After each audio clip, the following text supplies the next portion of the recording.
Hi everybody, Mr. Top Step here in the cave in Delray Beach.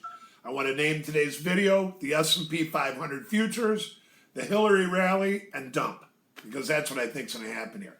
I want to remind everyone that these are not our father's markets or charts, and in no way, shape, or form are they ever going back to what they used to be. The high of the day in the S&P came in at 21.43 midday.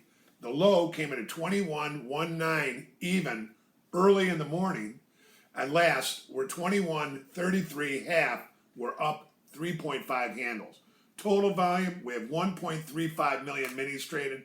I think they said 550 big S&Ps trade in the pit. Now, first, we're coming to the end of the earnings season. 88% of the S&P's earnings have reported, or the names in the S&P have reported. Now tomorrow we have the MBA mortgage applications, we have the wholesale trade number, we have the EIA Petroleum status report, we have Neel, Kashkari, and John Williams from the Fed speaking. Now,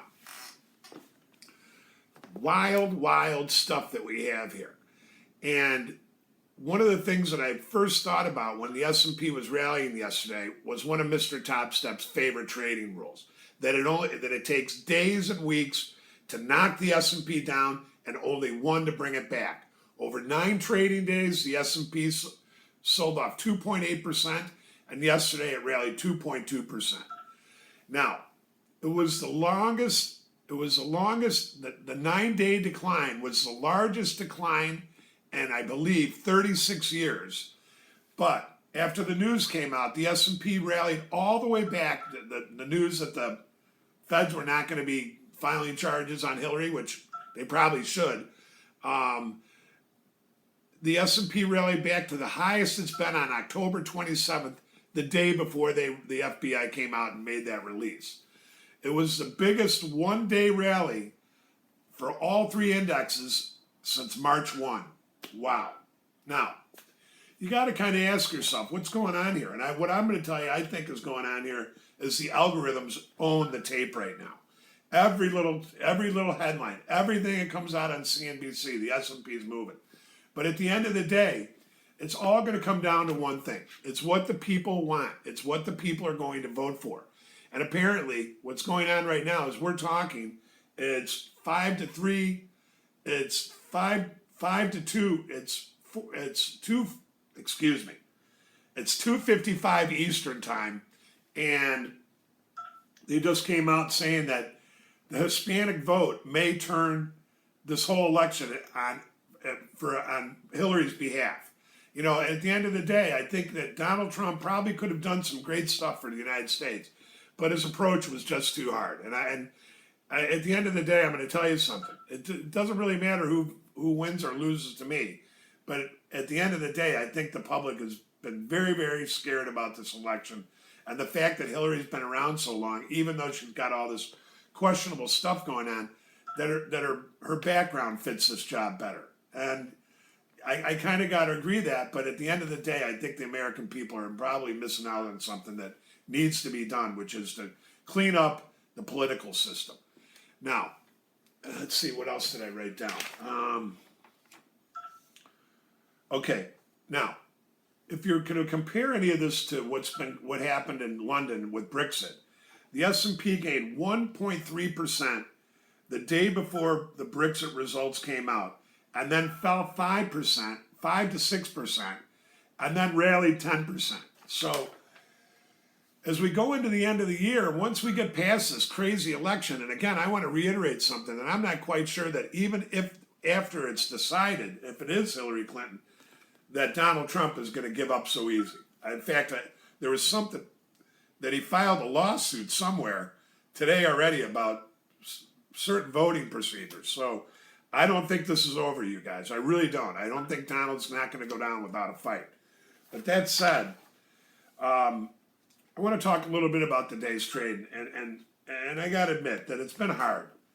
You know, I did good on Friday. I came in, I started losing everything that I made back on yesterday, and I should have known, because one of the trading rules that the Pitbull has taught me is to continue to look at the half hours. When every half hour is up, you know that there's a big buy program going through, And yesterday it was just a mammoth buy program, short squeeze all day long. And there was only really one opportunity that came in until late in the day when the S&P sold off down to 19, that you had an opportunity to cover any of this stuff. And if you didn't, then you watch the S&P melt up late in the day back up to 30 even.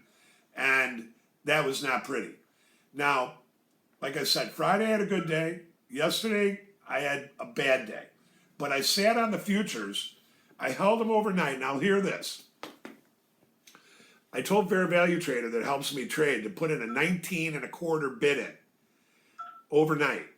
And had I gotten that bid, I would have made back all my money I lost during the day yesterday on Monday, on Monday, excuse me, and then some. And then today I sold them pretty well and I made 7 handles. But at the end of the day, I'm going to say something.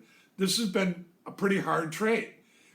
From one aspect, you're getting good daily moves, but it's all bid, all offer, bid. So if you get caught up in between that, you just become chop suey. And at the end of the day, I think it's almost better to just take a back seat to this.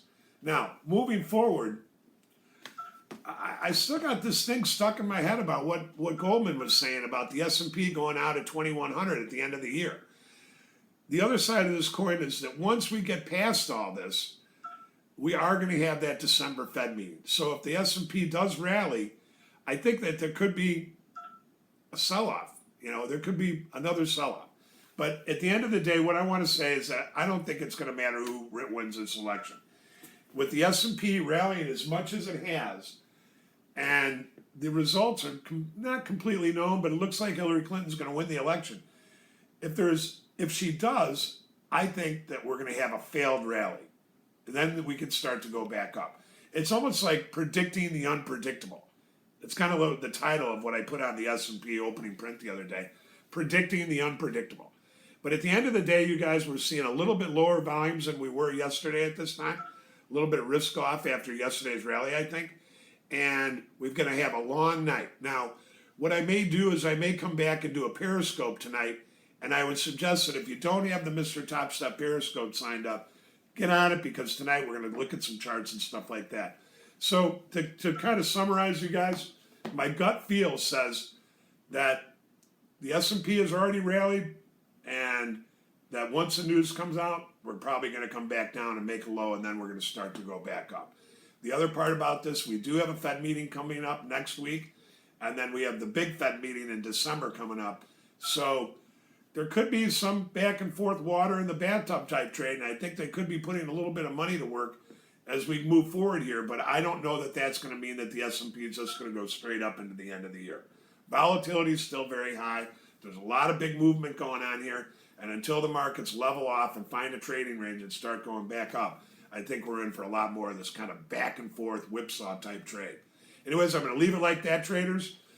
I hope you made the right choice on your voting, who you voted for. But at the end of the day, I think the United States and its system looks very, very bad. We're going to leave it like that. We'll see you guys tomorrow on the final 45.